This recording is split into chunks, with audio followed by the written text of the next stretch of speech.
it's just like a total honor to be able to be almost 20 years into my career and to still be able to make music that people want to hear and be in films that people want to go see.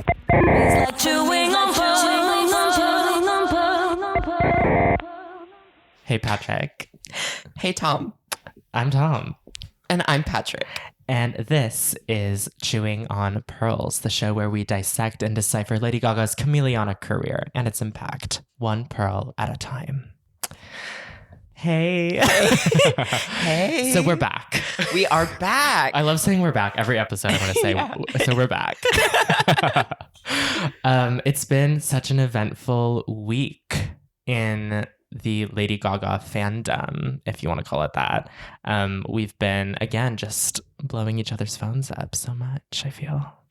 Yeah, I mean, we've got so much. I mean, confirmation that LG7 is in fact real and on the way. Yes. And not to toot our own horns, but our timeline is kind of accurate. Yeah. We were those girls. We were those girls. We were never 2024 truthers. No. Oh my God. No. They're like, she's dropping the album this month. And it's like, okay, girl. Yeah. And in other news, since we did the Die with a Smile episode, we do know that we're getting the lead single in October now. Yes. So that's very exciting. And obviously we'll be covering that when it comes out because... And since the release of that song, Gaga is now, the 6th most streamed artist on Spotify? Yeah. Like before Die with a Smile, I think she was 34 or something. Yeah. Insane. Like, what is happening? She just passed Sabrina Carpenter, who fully dropped a new album. Yeah, and I also saw, I don't know if this is accurate, social media, but I saw that Judas bumped Bad Romance out of her top 5. That's insane. Which is insane. Like, it's 2024. Like, what's going on? The kids are learning. The kids are listening to Chewing on Pearls. And that's why we're doing this. Yes, they're listening. They're chewing on the pearls. They're chewing on the pearls. Yeah, so before we get started, I just wanted to ask you, Patrick, what Lady Gaga song are you today and why? So today I am Money Honey. And I'll tell you why. Okay, tell me why, because I think I know why, but go on. Someone posted a little clip of the instrumental on Twitter, I don't know, a week or two ago. And I had such a full body experience when I heard the instrumental, out of context, and I can't stop listening to the song since. It's so good. And she's right. I'm when you give me kisses, that is in fact Money Honey. Yeah. I don't sure, I love the Jag, the Jet, and the Mansion. Yeah. But I don't need them. No, not at all. I'm feeling very I want to be loved. If you're listening. Bitch. So I saw a clip. I thought you were going to say you chose this because I saw the clip of her playing Money Honey at the House Labs party when she was DJing. Oh, fuck. And what's so funny is that she's DJing that song of all of her songs. She's DJing that probably because of the Pure Honey Beyonce song she played. She's DJing, but all she does is just turn the volume down right before the beat drops and turns it all the way up when the beat drops and is pretending she's DJing. But I saw that and I was like, this song is so fierce, and she's headbanging in this way that's club girl. That's a club track. For sure. Oh, totally. It needs to be out and playing in the clubs. Tom, what Lady Gaga song are you today and why? I am Electric Chapel. I don't know. I was out last night and I was dancing alone on the dance floor and wearing my leather trench coat and my cross earrings, and I was wearing my eyeliner, giving very Born This Way. And when I got home, I put on, while I was doing taking off my makeup and getting ready for bed, I put on Electric Chapel because it's been my recent obsession. I've always loved that song, but recently I'm just is this top 5 Lady Gaga track? It really does go off. Yeah, and that's another one where the instrumental is so good, and I just am feeling very there's something sexy religious about it, and that's your brand. Premise. That's my brand. So yeah, Electric Chapel. If you want me, meet me in Electric Chapel. That's all I have to say. Electricity. Yeah. So the two pearls that we'll be chewing on today are Gaga's appearance at the Venice Film Festival, and then also the recent October 2024 Vogue piece that came out on her. So let's get into the Venice of it all. She arrived in Venice on September 4th wearing a pink... You looked at me and you said pink. Yeah. Wearing a black and white polka dot dress by LA Rocks, which I know you loved. So if you want to go into it. Yeah, I just felt like it was a really smart styling choice since we've seen her in these kind of like baby doll retro Die with a Smile looks. And it was a nice kind of like, oh, remember that song that I dropped that's like on the radio that you love? Yeah. I'm that girl. Yeah. Yeah. She looked really cute. She had her sunglasses on. She pulls up to the hotel. It might have been the night of September 3rd, actually, but she pulls up to the hotel with Michael Polanski. They're both wearing which we'll get into. The Miss godfather Michael. of contemporary pop music. Yes. Michael Polanski.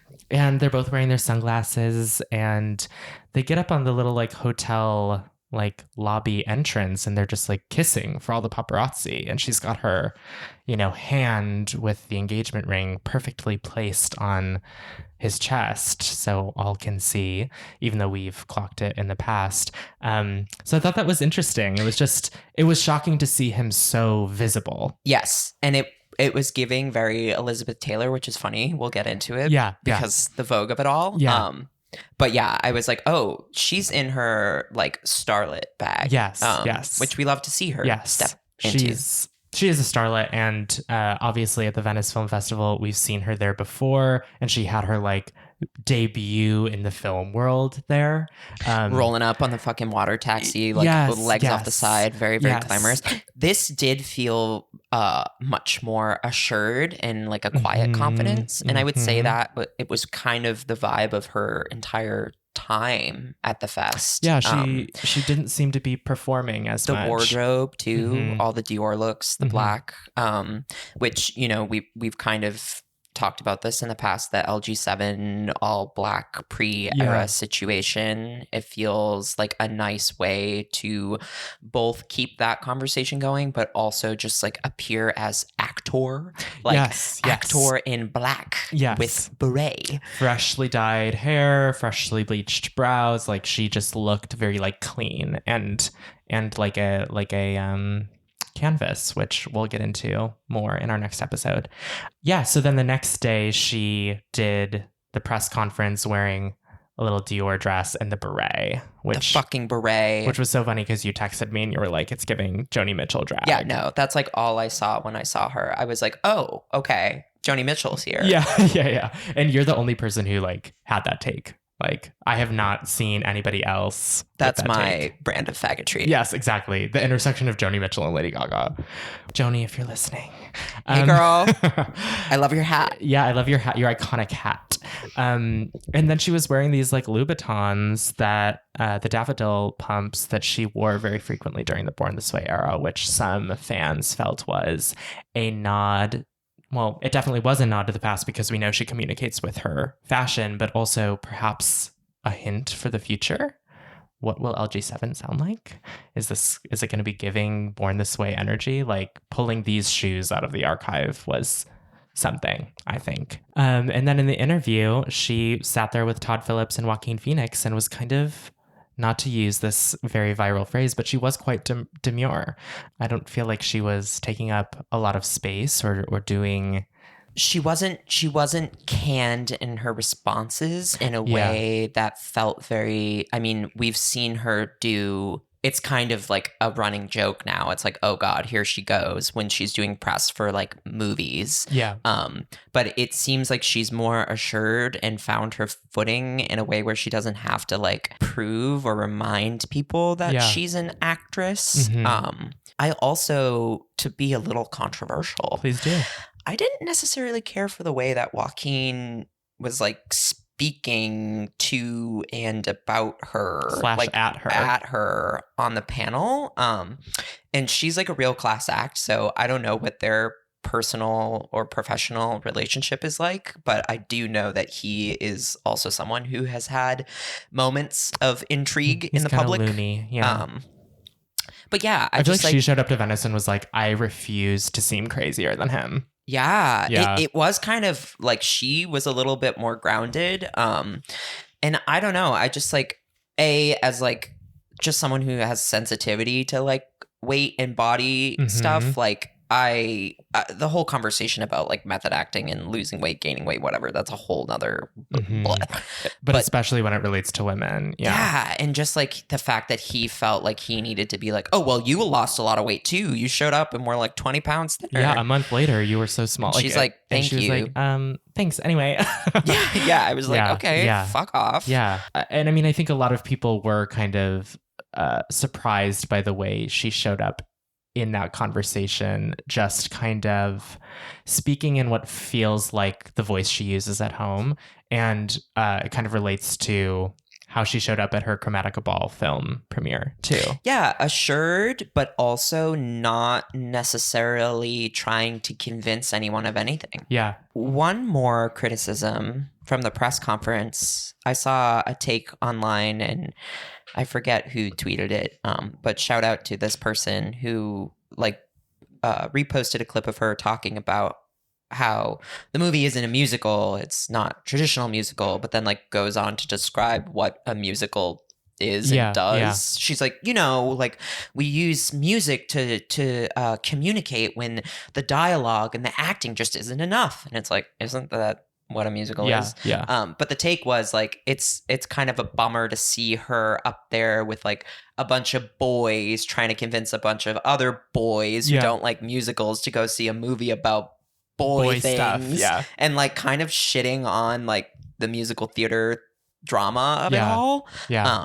Where it's like, I guess it is interesting, and she points this out when she's talking about it, like A Star Is Born, like that was a movie about a musician, so this is different, but it's also like, girl, it's a movie musical. Like it might be a different take, but like the kind of like the distancing. So it's like incels will go see this movie. Like, like I don't know. People in reality don't just like burst into song to speak to one another, or even to, like, if it is in this feelings. fantastical dreamscape, and yet we haven't seen the movie yet. So sure, maybe it really isn't a musical, but. It almost felt like she was like, well, don't get it twisted. We're not doing that thing. Yeah. And I'm like, what's wrong with that thing? And I'm not even a musical theater girl. But I'm like, I know you are. Yeah. And then it made some fans think, oh, are you working on a musical in the future? Right. And you're trying to distinguish that you've never done a musical as Lady Gaga. And you're trying to like lay that groundwork of like, this is not a musical, because I'll show you what it is. I'll show you a musical when I win a Tony. There's been so many rumors over the last, especially like 5 or 6 years since A Star Is Born, that she is like going to go. She's either like Broadway. Attached to a reboot, or she's creating her own in talks, or and there was like talks. That random rumor a while ago about her purchasing the rights to some like Italian film that she was going to adapt for like the stage. That would be so insane. Yeah. But yeah, it was definitely an interesting kind of display, the press conference, for sure. I think it told us a lot about the movie. I think it told us about her relationship to Joaquin. But then later she goes to the premiere, again wearing custom Dior couture and a Philip Tracy headpiece, as worn most famously by Isabella Blow. And she's there with her man, very visibly again. They're on the red carpet together, holding hands the whole time. Her man, who very visibly does not want to be there. Yes. That's why I love him. I'm like, he's showing up for her in a space where he does not really like to be. Right. And all those cute videos of her being like, are you okay? And him being like, no. And then she's like, smile, they're taking our picture. Yeah.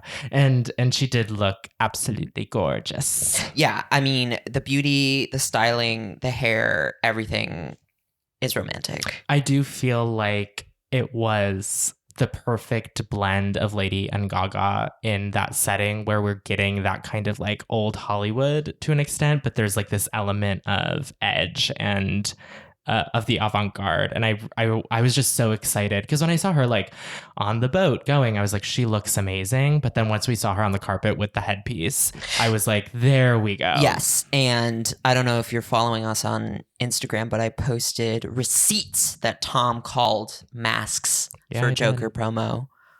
I did. Yeah, no, I think she hasn't really done that in a movie setting, like in a like premiere setting. And then also she kind of just hasn't done it since the Chromatica like COVID masks, like the fashion COVID masks, which were different. Yeah, totally. This was like an archival piece. And this is like, I hope it's her signaling that she's in talks for the Isabella Blow biopic. I would love that. Where she'll win her first Oscar for leading actress. Please. That would be... Should we get into the supporting actress tease of it all? Because I've seen some things saying that if you are expecting to go see Folie, also known as Fad. Fad. And you're expecting to see a Lady Gaga production, it is not. Yeah. She is in maybe less than 50% of the movie. Yeah. But the scenes that she is in, she is, eating, chewing, I've devouring. heard that some of those kind of like fan photos and videos from the set from last year shot scenes that ended up not making it into the final film. People were like, where's this moment that we saw like a blurry video of or whatever? And people are like, it'll be in the director's cut later, but it's just not in the release. I mean, release. Again, we haven't seen the film yet, but it is, the internet, whatever. We're in bubbles. We see good things, we see negative things, but I have seen so far the critics that have commented that are giving kind of a mixed review are all pointing to the fact that Gaga is underutilized and she is like the star power of the movie. Yeah. I hope that some of the negative criticism of the film doesn't impact her chance for that supporting actress nomination. I feel like she has a better stake in a supporting category. Totally. As like a quote outsider, even though she's an A-list actress now. But in that setting, she still sees herself as that person. Yeah. Which I think is kind of, if we wanted to like give this little Venice moment like a catchphrase, I feel like it's like gratitude. Like she was just stressing that she's like really glad to be there, wants to continue to work with great directors, wants to work on projects she believes in, and is just like very, very happy to be in a position where she gets to. I feel like in a way she's positioning herself for other people in the film industry to watch her in these moments and to be like, we can take her onto our project. She's grounded. She's down to earth. She's a real person. The wearing all black, all of that stuff. This is her doing an interview for future roles. I don't think it's as much talking about how this is the best movie ever made. Yeah, no, totally. Yeah. And I do think that we get Gaga as like A-list entertainer in the way that like everything is an audition for the next level of her career. Yes. And I think it was very obvious. Yeah. The next day, then she did the press junket, just wearing a t-shirt and trousers, all black. And looked incredible. Looked so good. A little bit of a wave in the hair, a little bit of a blowout look. I think it's notable that people on the internet were like, it looks like she's behind the scenes of Videophone. Yes, like, and she did. She did, yeah. In the clip we played at the front of the episode, she talks about how grateful she is to have this career that's almost 20 years old and to still be making music and doing movies that people want to see. And I feel like a lot of that, again, relates to this idea that she was positioning herself to take on more and being like, I'm still here. Like, I'm still here as somebody for hire in a way, and also just like and presenting it in a way where it's like, I'm not this outlandish niche artist. I am actually like everywhere and everything. I am everything. I was just gonna say this is a great segue into Vogue, where one of the pull quotes on the cover is "I am all of these things." Yeah, and I feel like she's said that so many times in so many outlandish, again, ways, but here she's just kind of like, yeah, I'm gonna call a spade a spade. I've been doing this for almost 20 years, and like kind of the subtext of that is the material speaks for itself. I'm still here. Right. So anyway, yeah, she ended her moment in Venice, leaving with Michael in some jeans and some pleasers. With She her looked hair so, up in like a little messy updo. She looked so beautiful. We were so like, fierce. we feel silly when we say this, but she was sexy. She was sexy. Yeah, she was. Her little midriff showing. She said, oh. And again, like just seeing so much of Michael across those 3 days that she was in Venice was refreshing. But to a lot of the general public, it was like, oh my God, like it was his she's debut. still with him. Like, what's going on here? Like she's been with him since 2019. What? And we're like, yeah, like this is like her longest public relationship, because even with Taylor Kinney, like they broke up for a while in the midst. Famously, Gaga having her moment around Chicago, just like walking around in flannels, stoned out of her mind, like on fucking LaSalle. Like, yeah, oh my what? God. Yeah. Oh my gosh, I people we know ran into her. Yes, I was at a bar where I was wearing actually this T-shirt that says Lady Gaga on it, and this bartender was like, yeah, when she lived here and was dating that guy on Chicago Fire, she would like come in and like nobody really knew if it was her, and she was so down to earth and real, like way more real than the actors on this like TV show. And I was like, yeah, that's her. Like she was playing Chicago girl. She so was. She was playing the girlfriend. That's a whole nother. Oh my God. And I'll never forget when someone tweeted, like, if you think Lady Gaga wasn't at Berlin while you were at Berlin, like she was at Berlin and like in disguise dancing 100%, amongst us. 100%. And I'm like, I hope I was there whenever she was there. So I think the perfect supplement to illustrate some of the inner workings of Gaga at the moment was this Vogue piece that came out the day after the Joker premiere. It gave a lot of context to some of the behavior that people were noting, this kind of like groundedness and this kind of assuredness, as you put it.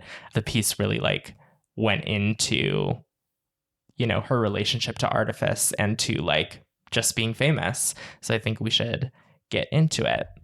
Yeah. First thing I'll say is the rollout is correct. Yes. Also super cute that like Vogue kind of teased it with like Gaga's beauty transformation with like the black hair. Yes. Like selfie pose. So it was like, okay, October cover. Why it was not the September issue, it probably has to do with Joker's release, but that Blake Lively doo-doo garbage situation is a sorry excuse for a September it's Vogue. issue. I don't expect much from them anymore. I mean, it's that's a whole other situation, but so the Vogue piece was written by Jonathan Van Meter and photographed by Ethan James Green.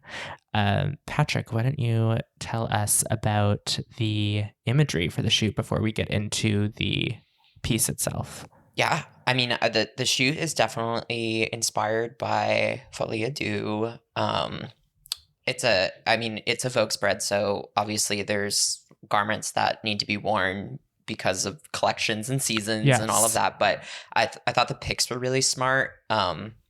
Again, we're seeing a lot of Dior. We're seeing Balenciaga. The Vivienne Westwood boots, so good. And then the archival pull of the McQueen for Givenchy, the jacket.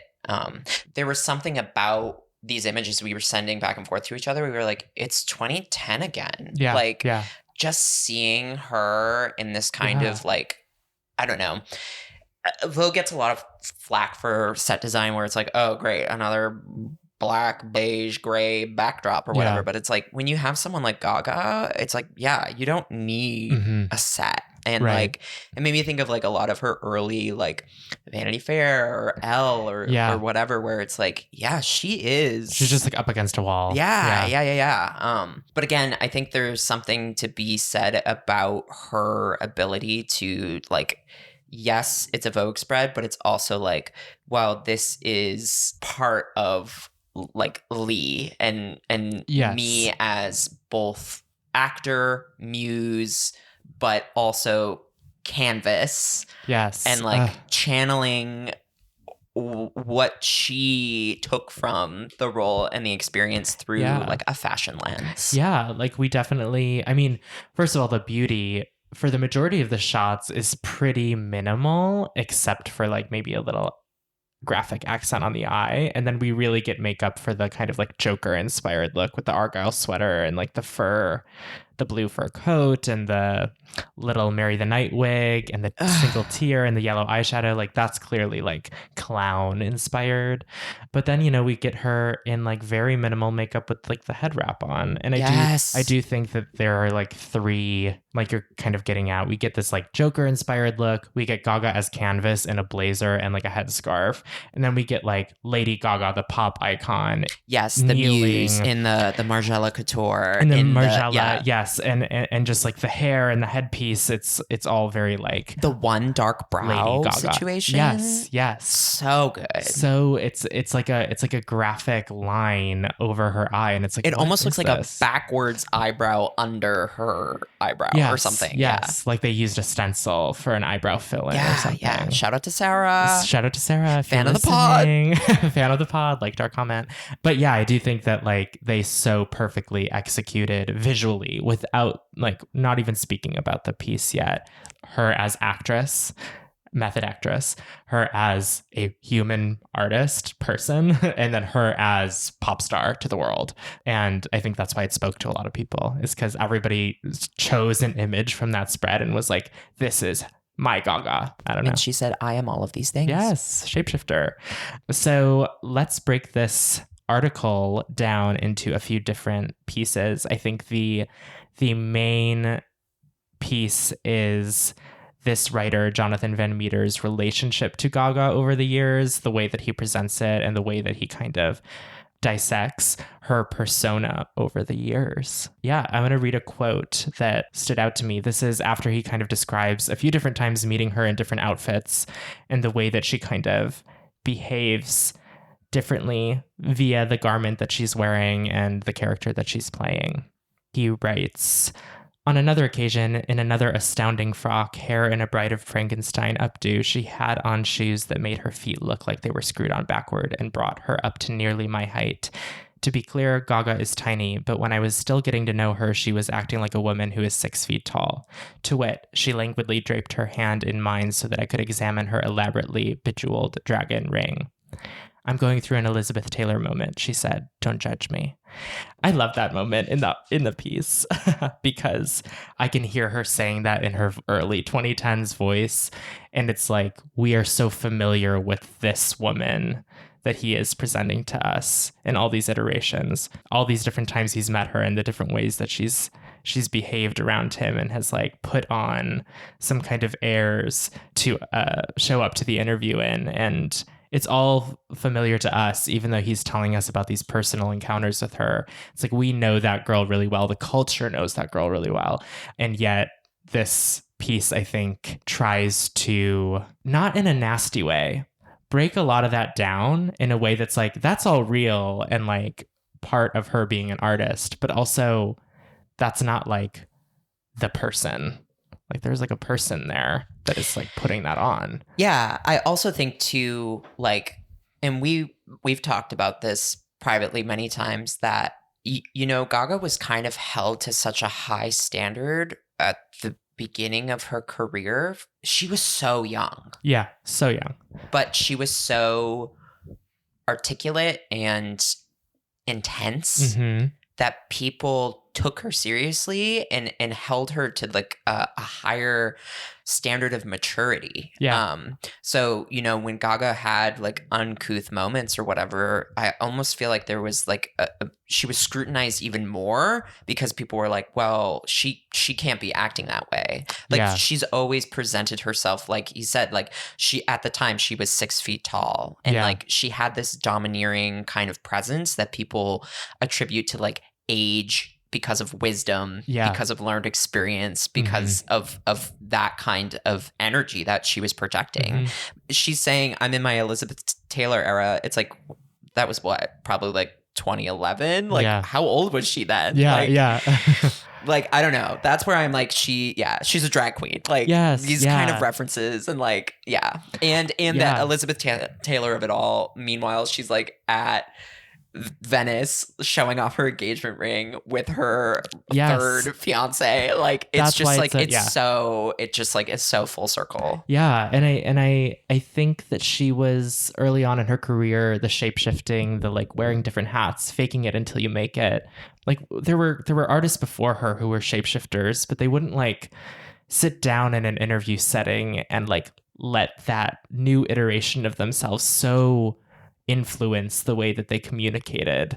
And I think that's sort of what it is. Like artists before her, it was performance styles and clothing and makeup and aesthetics and genre and all of that stuff was part of the shapeshifting, which is true for her too. But for her, it was like something deeper, like this chameleonic part of herself that is not just part of who she is as an artist, but part of who she is as a person. Like it's right. And I don't know. I just thought that the way that he opened this piece by kind of reminding us of that girl who was sometimes so different every time she showed up for an era, and kind of reminding us that there's some nuance between play and seriousness. Like taking yourself seriously can also be playful. I don't know. Yeah, which she gets into later in the article herself. Like binaries and all of that. Yeah.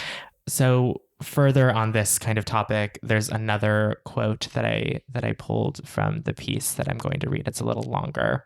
He writes, "I don't think I've ever spent more hours with someone over so many years and in so many different venues without ever getting a complete picture of who they really are. I was too swept up in the thrill of it all, the presentation of various persona, the interview as performance art. We talked for hours and I never got the sense that she wasn't being real with me. But I almost always flew home worried. There were a few too many unsavory people in the outer rings of the inner circle. There was too much chaos swirling around her. And then the drinking and the smoking. It just made me a little nervous." I feel like this is such a breakthrough moment in reporting around Gaga. Totally. It like makes me a little emotional because I think that for so long she has been so steadfast in saying that she was the boss, which she gets into that later in the article, but I don't deny that is true, but I also think it's naive to forget that there are so many circles of influence on a famous person when it comes to like management teams and labels and stylists, and even down to the person who's like doing your freaking manicure. You know, like there are so many people involved in like holding you up that like not everyone can be, as this writer puts it, savory. And the fact that early on he was picking up on people around her who were maybe not in it for the right reasons, and then also picking up on her own vices of smoking and drinking, and this image of this, you know, established writer leaving the interview feeling like, I'm nervous for this woman. Like, I hope she's okay. Yeah. And I think it's notable for me because I was so young when she was, you know, in the beginning of her career, that I wasn't like 15 thinking like she's swirling in a vat of chaos. I was like, she is my mother. She's the most legendary person on earth. I wasn't thinking about, at least not in this depth, the implications of that. Yeah. I guess my counter to that is like, there are notable moments like Princess Di to me. Totally. Where it's like, something's wrong. Something is wrong. Yeah. And I mean, as her career has gone on, and we'll talk about this again in a future episode, like kind of the acknowledgement of like her vices and substances, totally, and like depression and mental illness. Like it wasn't until later in her career when she had kind of suffered some public scrutiny that, you know, those things came to light. Not as an excuse, but like as an explainer. Yeah. But the fact that he could see that coming. Mm-hmm. I think what I'm getting at is that the way that her vices and her mental health issues were presented were often like as a result of her past, or as a result of all this trauma from her past and the bullying and all this stuff, and like who she is inherently as a person. Like this inner sadness and all of that stuff. And I feel like what this touches on really incisively is that it's not just that. It's also her fame. You know what I mean? Totally. And that during Born This Way, she talked a lot about her bullying and the mental health struggles she went through as a teenager, and was kind of revisiting as if the first couple years of her career didn't also like create those issues. And I think that, again, it's always been so about her, but calling out this circle of people around her as also contributing factors is important, because she can't necessarily, even though she is responsible for her actions and she's her own person, like she can't carry the burden of all of the stressors that early exposure to the industry and to like fame, what they did to her. And she's at a point in her career now where it's like, it feels safe to write something like that about her. Yes. And that's, I think, why I loved it. I don't think that we have gotten a piece of writing about Gaga that felt this, I'm going to use a word again, incisive. It felt like we were really getting to the heart of something, which is her complexity, that she's like allowed to be so many different things, which again, she kind of ends the interview saying, which we'll get into. And I also think too, it's like the whole interview is kind of shaped around this, like, yes, she was always Lady Gaga, but there was always something missing. Yeah. And now it's love. Yes. And that's, I think what was missing. Yeah. Before getting into the Michael conversation, talking about the way she physically shows up in this interview as opposed to in the past, like in her like ripped tights and like a sweatshirt, and being like, hey, like I just came from rehearsal and I was just on the phone with somebody finishing up my project. Like it's just like so different for this writer. Yeah. And she even acknowledges, she's like, I would have felt the pressure to be full glam for you. Yeah. And she's like, I had things to do, because she's like a working artist. And I think that's sort of the difference in how she views herself now, perhaps, is that she's like, I am an artist who does work to make art.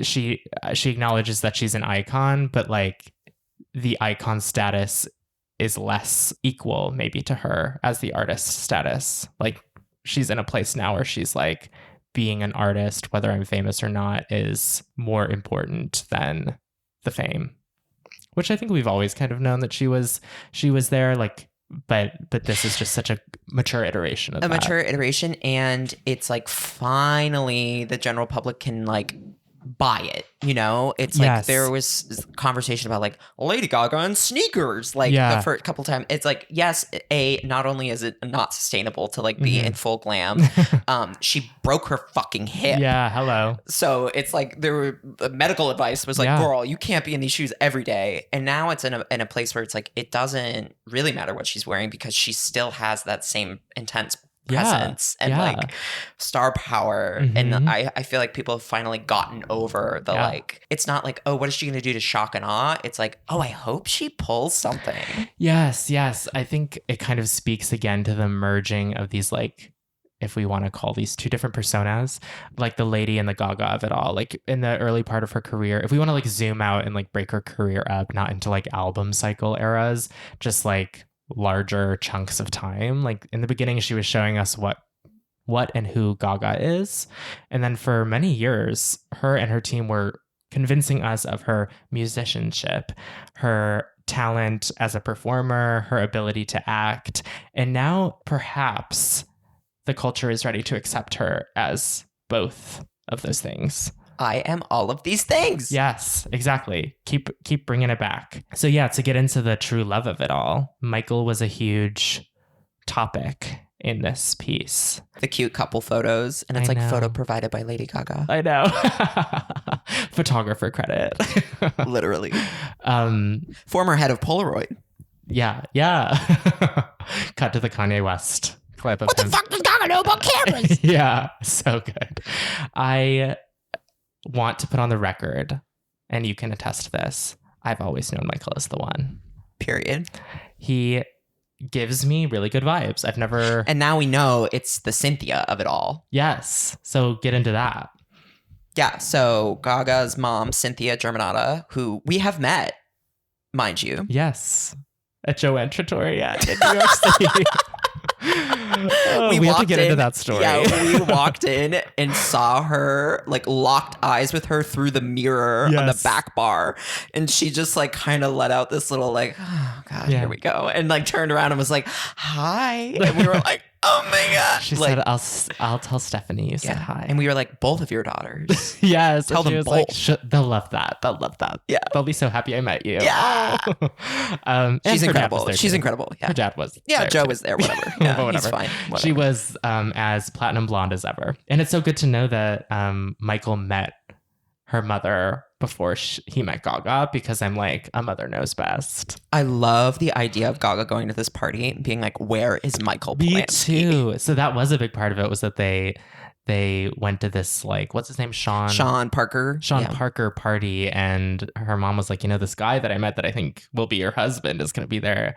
And so this, she describes it as like spending the party looking for him. And like you're saying, that image is hysterical to me because I can see her. And this is like House Labs 1.0 era. So she, like, people found the night that she went out. She has pink hair. Yeah. She's like in a feather boa. She's like crazy black eyeliner. Yeah, she made like a TikTok or Instagram reel earlier of like her doing her makeup. Isn't she in like a teal or turquoise dress like and tons of jewels? Yeah. She's got like hair clips in, like barrettes. Yeah. And he was just there in like a suit.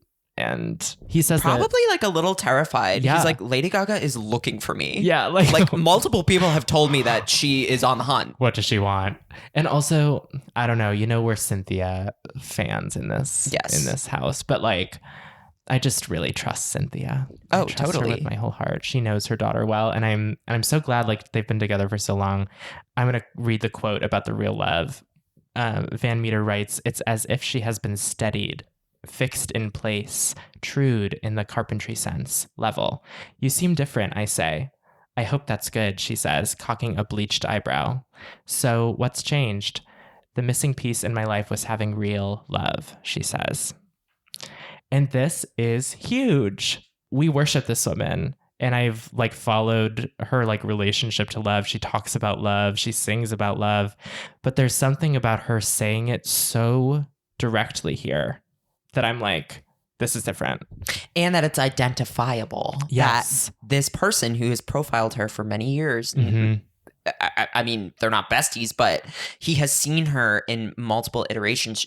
He has seen her in these other relationships. And he's like, something is different. Mm-hmm. Something's different about you. This steadiness that kind of only a good partner can provide, because as good as you can be on your own, it is sort of like having someone there to kind of like reflect. I don't know.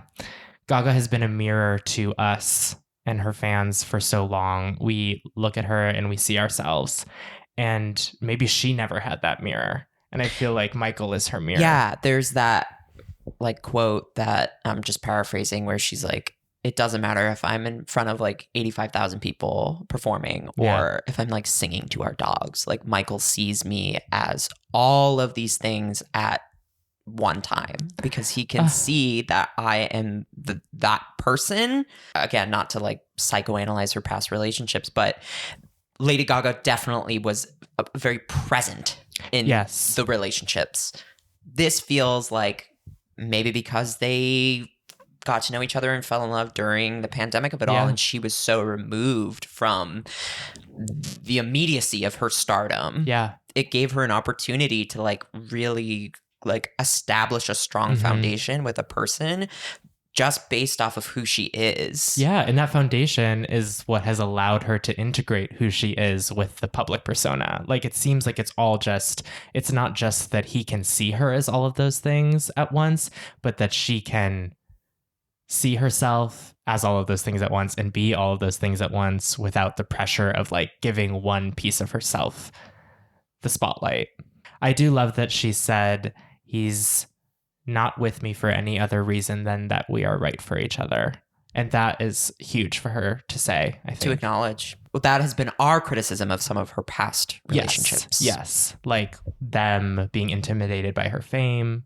I did love that this article also had some quotes from Michael saying like, I know that she is the most happy when she's creating something, and it's just normal that a partner should want their person to be happy. And if she's the happiest when she creates, then... And I mean, I'm not a scientist or a therapist, but I mean, it would make sense to me that you are attracted to your person when you see them in their element. Totally. And he's like so very clear that he's like, not only is this like the person that I love how much she loves what she does. Yes. Gosh, it's huge. And I guess that gets into why you called Michael what did you call him? I said he's the godfather of contemporary pop music.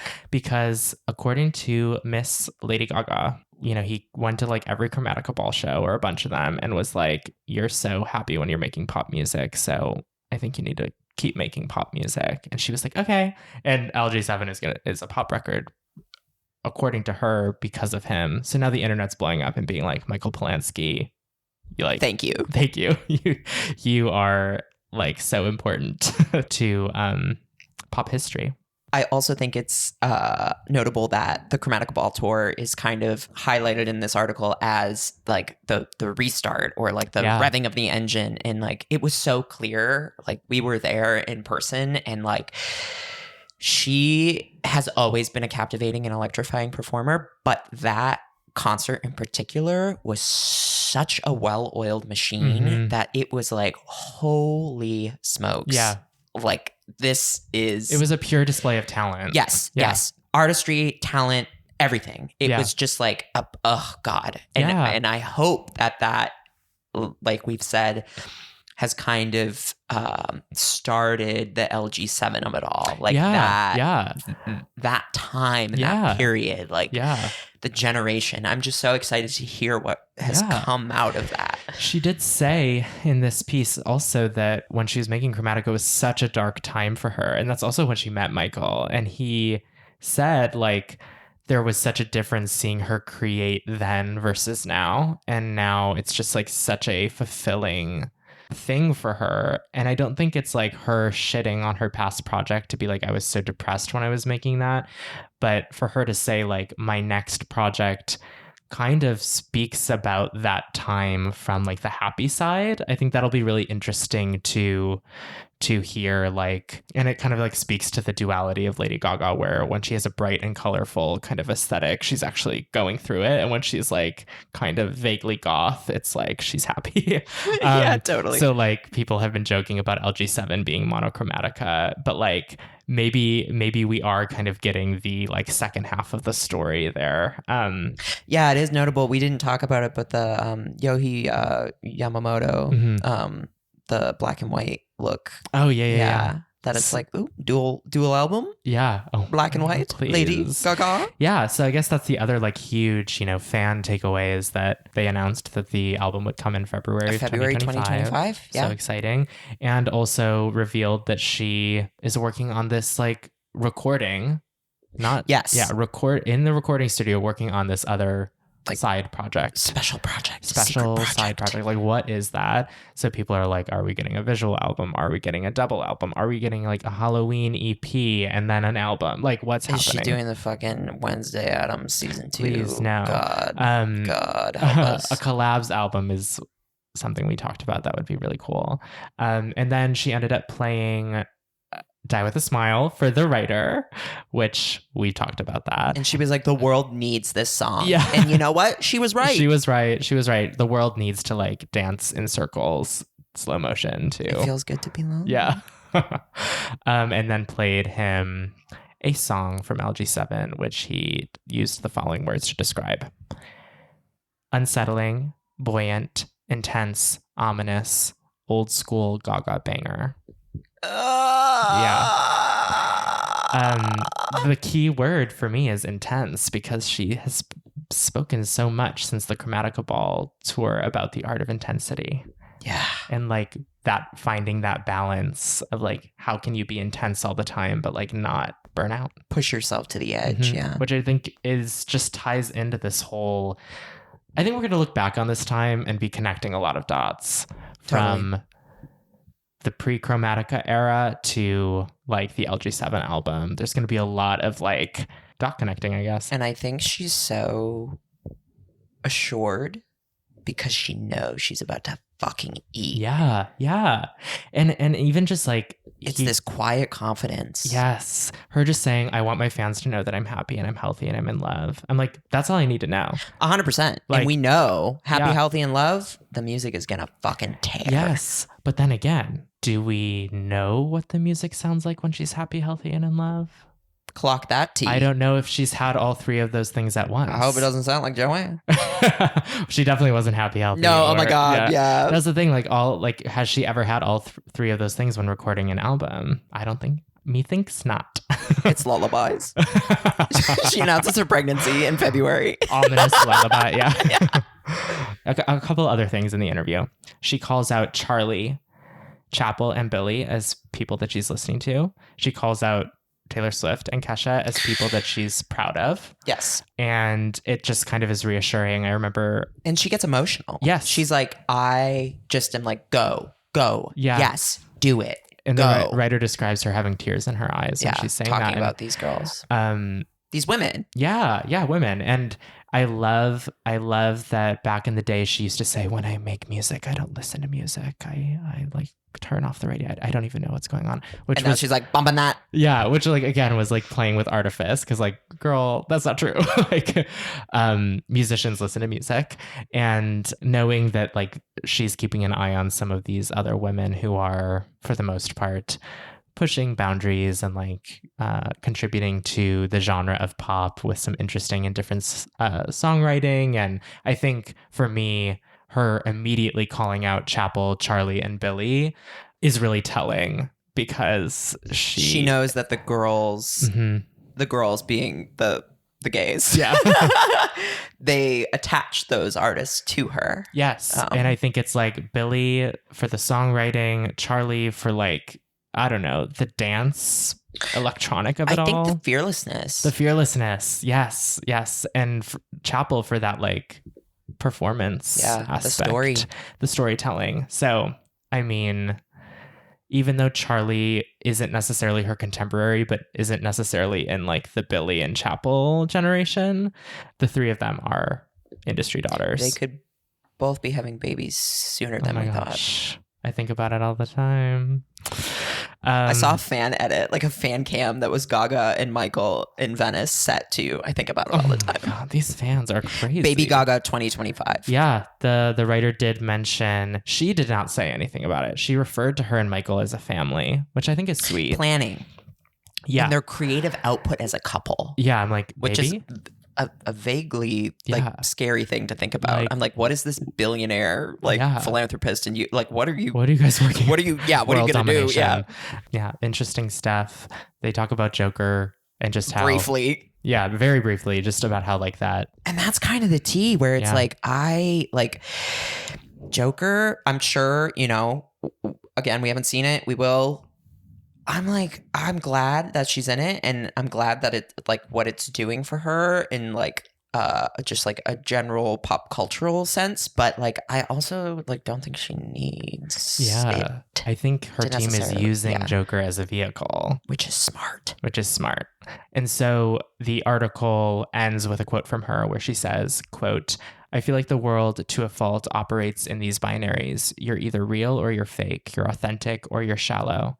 But for me, I played a lot with artifice. I was fascinated with artifice, really, truly fascinated with it as an artistic tool. I still am. But my relationship to myself as an artist now is more empowered. This is me. This is me. It's too complicated to split yourself in two and have to turn it off and on. It's so much more empowering to be like, I'm a woman and I'm super complex. And then she continues to say that she's like ready to like stand on her own because she has like a real hand to hold. It's such a really great testament, firstly, to how partnership can make you more confident as an individual. Totally. But also her speaking about artifice in this way. And earlier in the article, she talks about how she would put on accents and kind of fib. And her calling it an artistic tool. If everyone in the world could read this quote, they would understand her so much better, I think. Totally. Like anything can be a tool for your art, and her playing with reality and fantasy is like literally the whole reason that she took the world by storm and why people are so fascinated and obsessed by her and why we're doing this podcast about her and why there are like college courses about her because of that, that towing the line of real and fake. And then kind of that as a more meta commentary on what being famous is. Or the audacity that it could all be real. Yeah. That's the thing, is that early on she was asked so much about what was real and what was fake. And there was this... Including her body. Yes. And there was this part of her that was always like, it's all real. This is who I am. I don't lie. Like, I wear myself on my sleeve. And now for her to sort of be like, no, like there were untruths and there were airs that I was putting on, but like, that doesn't make it any less part of my artistic output.